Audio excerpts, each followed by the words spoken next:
Hello everyone, hope you all are doing fine. Today we are going to talk about the development of the education system in Malaysia before independence. According to Hikayat Abdullah, Islamic education was initially taught in the teacher's home. From there, it shifted to the mosque, surau, madrasa, and finally to the pondok schools. When British ruled Malaya for the third time in 1786, our education system became largely influenced by the English education system. The education system in Malaysia encompasses 5 levels, that is, primary, secondary, teacher training, vocational and technical, and finally tertiary education. During the British colonial period, there were 4 types of schools: Malay schools, Chinese schools, Tamil schools, and English schools. The Malays were given 6 years of basic education to provide these objectives: provide arithmetic skills for the males to start small business upon completion of their education, promote awareness regarding the importance of moral values, and to ensure the proficiency of children of the royal family on the English language. Indians were also given the same basic education for the same period of time. Upon completion of their schooling, they were employed as laborers in the rubber estates and railway tracks. On the other hand, the Chinese were given the autonomy of setting up their own schools and learning, designing their own curriculum, besides employing teachers and using textbooks from China. These are the example of Malay schools were built in those days, and some other example of Malay schools built in Singapore.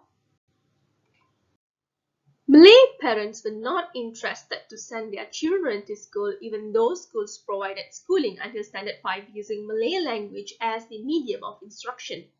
As a solution, A.M. Skinner, inspector of schools, started Quran recitation classes in these schools. As a consequence, the number of Malay schools were increased.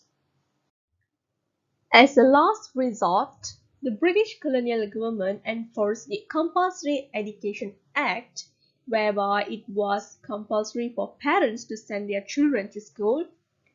Due to good response, more Malay schools were built. However, due to small number of Malay parents willing to send their daughters, thus took longer time to set up schools for girls. British adopted the policy of educating Malay children to become farmers and fishermen only. They were worried that highly educated Malays will initiate anti-British feelings among people.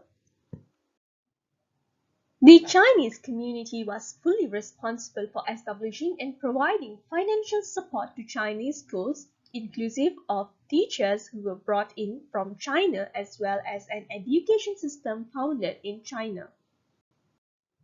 Here's the example of schooling duration in Chinese education system. The development of Chinese schools was relatively fast, not only with respect to the number of schools established, but also to the introduction of the English and Malay language as the medium of instruction, in addition to Mandarin. Let us now shift our attention to the Tamil schools. Tamil schools, which were set up by the plantation owners to provide education for the employees' children, faced several problems such as poor response from Indian parents, lack of facilities, and so on. Tamil schools provided education until the primary level. As a solution to the above problems, the British colonial government started developing Tamil schools as follows. The English schools were set up and managed by the Christian missionaries such as Anglicans, Roman Catholics, and Methodists.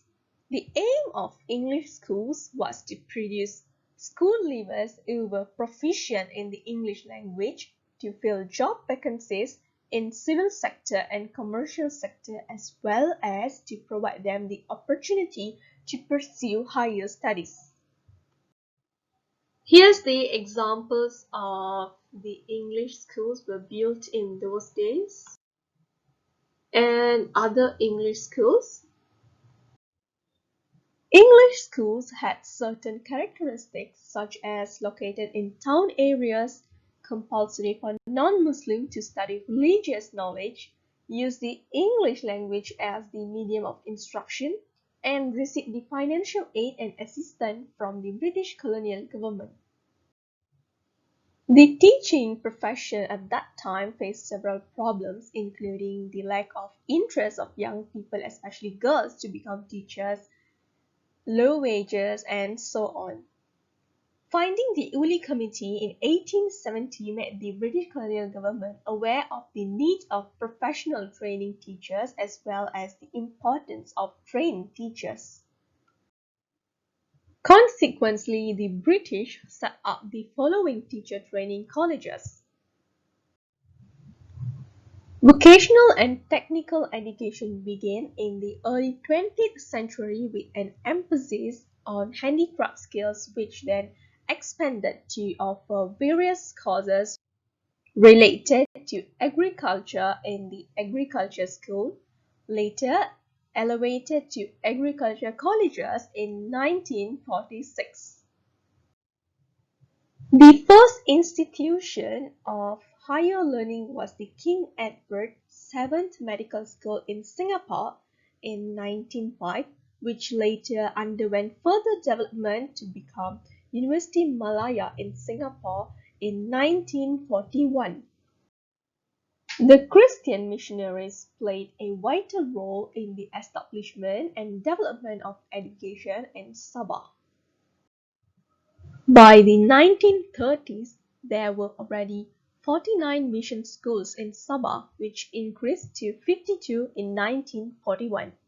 For your information, the first government-aided school was established in Kotak Belut in 1920. Likewise as in Sabah, Sarawak also had its own traditional education system before it came under the rule of Brooke family.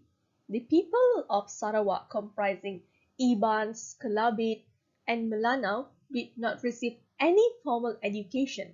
Instead, they were taught basic skills such as farming, hunting, handicraft, and the like, which were passed down from one generation to the next.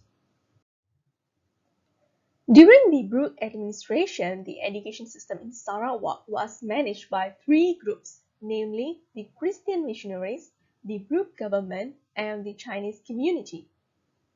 Subsequently, in 1924, the Brooke government set up an educational department to administrate the education system in Sarawak. As a follow-up, the Hammond Report, ethic-based schools were also established in 1940. Thank you, that's all from my side. Here's the part 2 coming up.